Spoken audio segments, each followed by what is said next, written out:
Kenapa Allah menjamin seorang yang sudah kenal Allah itu dicabut dua, takut dan sedih? Doamu yang diawali dengan memberikan maaf pada orang lain dan memintakan ampunan, engkau akan lebih didengar doamu itu daripada dinanti. Siapa orang yang memahami sifat Allah Ghafurur Rahim adalah orang yang punya jiwa pengampun, paham hebatnya Allah Ghafurur Rahim. Inna awliya Allah la khafun alaihim walahum yahzanun. Kenapa Allah menjamin seorang yang sudah kenal Allah itu dicabut dua, takut dan sedih? Kenapa hanya dua? Kan ada kesel, ada dendam, ada marah, ada sombong, ada hasud, ada dengki, ya kan gitu. Kok kenapa hanya dua? Ini berulang-ulang di Quran. Ya, la khaufun alaihim walahum yahzan. Karena semua penyakit, semua virus itu sumbernya dua, takut dan sedih. Takut nih menjelinap, bersembunyi di balik kegamanganmu, di belakang keraguanmu, di situ ada takut. Paham nggak? Di mana ada kewaswasan, di situ ada takut. Ketika Anda tidak bisa mengambil keputusan, bimbang, di situ di bawahnya ada takut. 1000 macam penyakit ternyata yang bersembunyi di belakangnya adalah takut. Betul nggak? Lalu sedih. Di balik kesedihan itulah kamu menjadi tidak terkonsentrasi. Kamu menjadi fisiknya menjadi tidak semangat lagi, menjadi putus asa, sampai kepada ya terjadi disorder, ya, kesedihan yang luar biasa, penyesalan yang mendalam, kekecewaan. Itu berarti ada kesedihan. Ini dua, yang lain mah anak cucunya nih. Kemudian kenapa rasa takut diibaratkannya dengan isim la khaufun? Khaufun itu isim, betul nggak? Tapi begitu sedih walahum yahzanun. Kenapa pakai fi'il?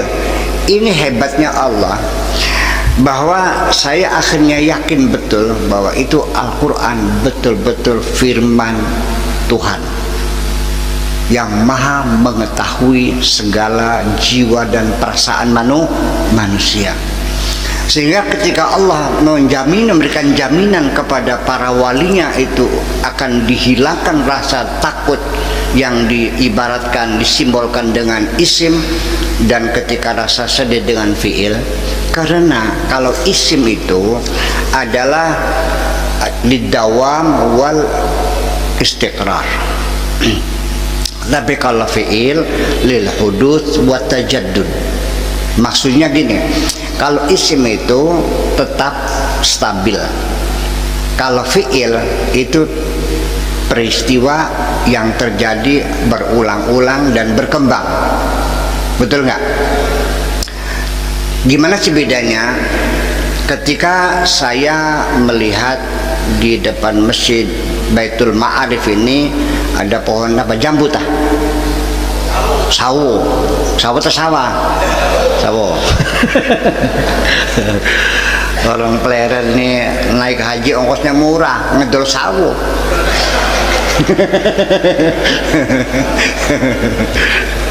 Kok murah?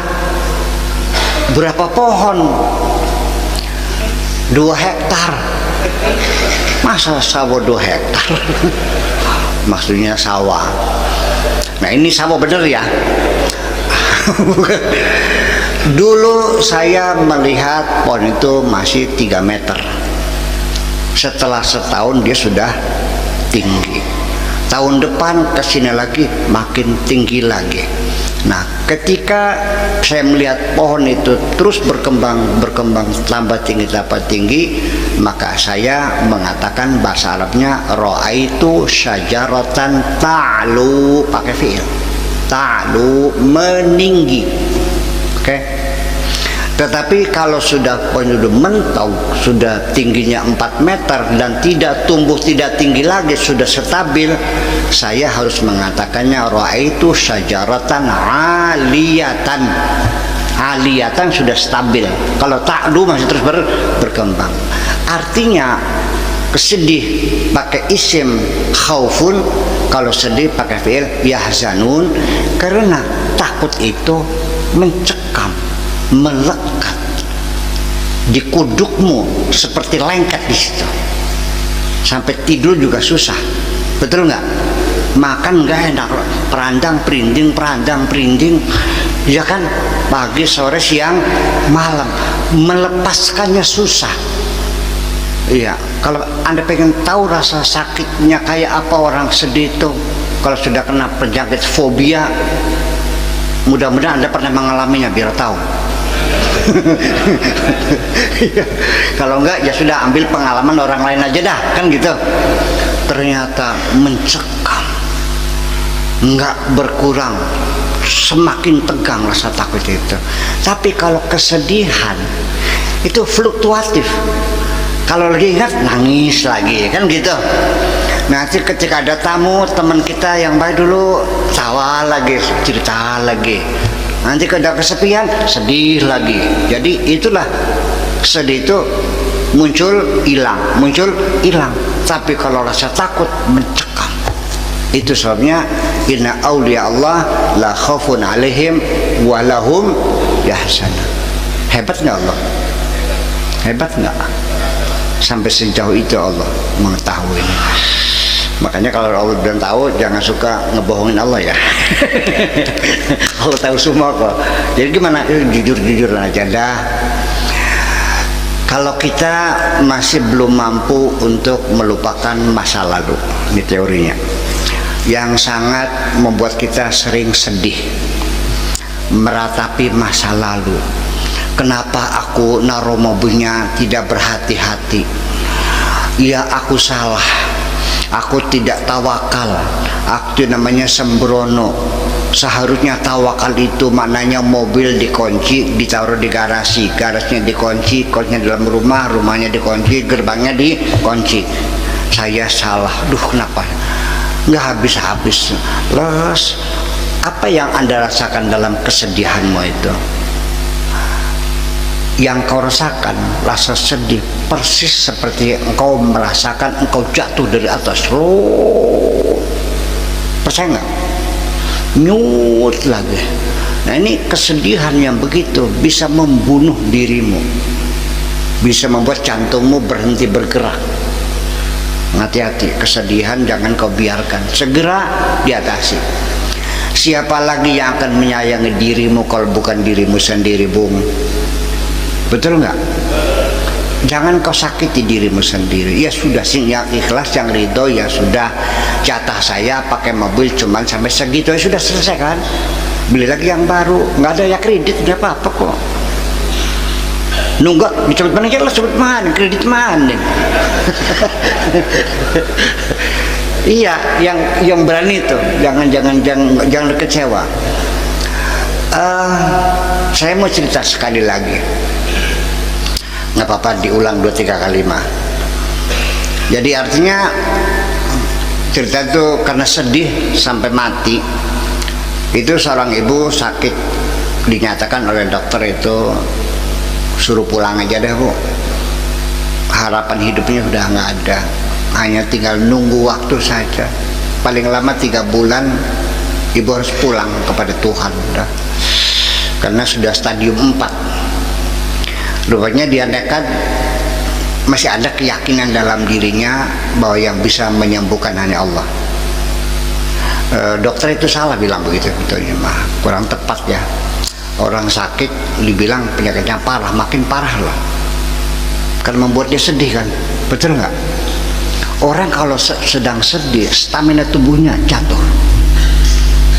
Anda berjalan dari jalan raya pulang ke sini jalan kaki, lagi nangis karena duitnya hilang, sambil menangis kena hujan, pagi-pagi kena flu kamu nih, jebras jebris, betul nggak?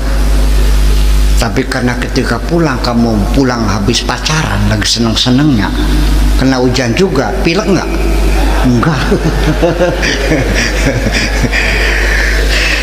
Karena ketahanan tubuh kita akan drop, ya.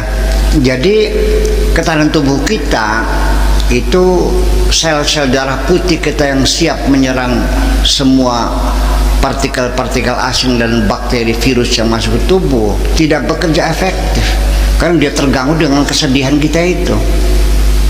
Nah, jadi si ibu itu masih punya keyakinan bahwa dokter tidak bisa menentukan. Wa ma tadri nafsun bi ayyi ardin tamut. Tidak ada orang tahu. Jadi Bang Bakbong berangkat ke Mekah, dia umrah, mungkin percaya banget sama hadis Nabi. Seorang mubalik mengatakan azamzamu lima syuribalah. Zam-zam itu diniati untuk minum apa saja, mendapat pengkabulan doa dari Allah. Berangkat umrah di sana, rupanya mandinya zam-zam, minumnya zam-zam. Setiap ada peragat minum, tawaf lagi, haus lagi, minum zam-zam lagi. Akhirnya ternyata sembuh lama-lama. Nah, begitu sembuh, lapor dokter, dokter saya nggak mati. Ya, so obatnya apa? Nggak tahu. Minum zam-zam. Gitu. Ya Allah, oke. Hebat banget ya, kata dokternya. Udah, sekarang ibu di rumah tinggal sama siapa? Sendirian. Ibu sudah berapa? Udah 70 tahun. Ya Allah. Kalau mati siapa yang tahu nantinya? Kata dokter, pesan Bu, sebaiknya ibu sudah sepuh, cobalah tinggal sama orang lain, cari pembantu, atau tinggal sama anak. Punya anak nggak? Punya, teman atu anaknya gitu. Orang Jakarta teman atu. Orang Jakarta bukan satu, teman atu. Pernah Jakarta bisa aku. Nah, itu. Jadi udah ikut sama anak aja sana. Akhirnya ibu pun akhirnya menghubungi anaknya, dari sampaikan, nak, ibu udah tua, kata dokter takut barangkali mati nggak ketangguhan. Kan banyak orang yang mati nggak ketangguhan kan, udah busuk 1 minggu, tetangganya yang ributkan bawa apa ini bisa mas, kan ngenes banget itu. Naudzubillah, jangan sampai terjadi semacam itu. Begitu anaknya digesek, ibunya mau ikut bersama dia, anaknya sudah jadi udah bekerja, udah mapan lah. Anaknya itu kebingungan persoalannya, soalnya dianya kerja, berangkat pagi pulang sore, ibunya pun sama, berangkat suaminya juga sama, berangkat pagi pulang sore. Jadi mah percuma mama ikut saya nih, nanti nggak ada yang ngurusin. Jadi saya masih mending saya kalah duit lah, mama saya titipkan saja di Pantai Jompo, asrama Jompo, nanti kita yang bayar semuanya, ada yang ngurusin. Begitu anaknya tidak siap menampung dia, sedihnya kayak apa? Bayangkan, ya Allah, anakku yang ku puja-puja, yang ku sanjung-sanjung, bang, ternyata melu bae beli gelem loli. Sak sedih. Hanya 2 hari dia meninggal dunia karena kesedihannya, bukan karena kankernya. Itulah makanya jangan kau biarkan kesedihanmu terus berlarut, paham nggak? Segera ambil tindakan secepatnya, tinggalkan itu semuanya. Ya, fatawakal Allah, sudah selesai. Kalau itu karena kesedihan kamu, karena ditipu orang, karena dicurang orang, sudahlah, nggak usah sedih. Fa'fu anhum wastaghfir lahum. Kita jantan aja lah.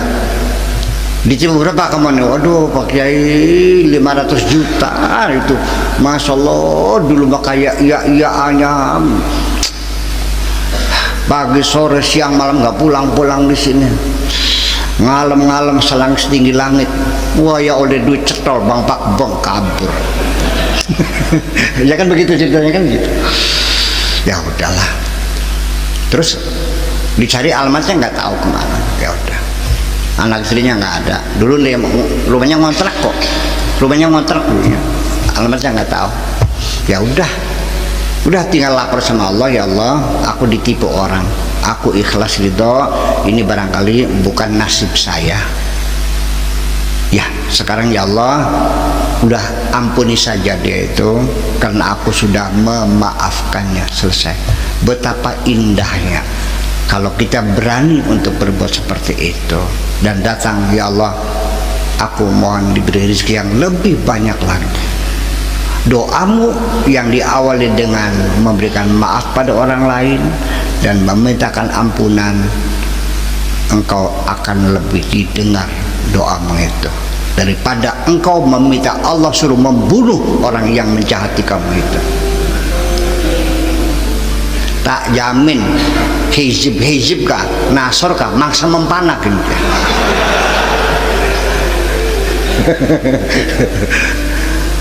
Masuk akal enggak? Allah kamu suruh bunuh orang. Ayo Sarok, ngomong dulu. Ayo. Tapi saya tidak melarang ya. Kita mah lagi guyon kan. Enggak, bakat tegel balos. Mungkin enggak Anda nyuruh saya suruh mukuli santri saya? Bayangkan setiap hari di wirid Allahumma syattid jam'ahum wa baddid syamlahum waqtulhum. Maksudnya apa? Allah sudah menghancurkan mereka. Enggak tahu diri kamu. Yang paling indah kau mintakan ampunan kepada Allah bahwa aku sudah memaafkannya. Jadi nanti siapa orang yang memahami sifat Allah Ghafurur Rahim adalah orang yang punya jiwa pengampun, baru paham hebatnya Allah Ghafurur Rahim. Kalau engkau tidak pernah mengampuni orang, nggak bakal paham Allah itu Ghafurur Rahim.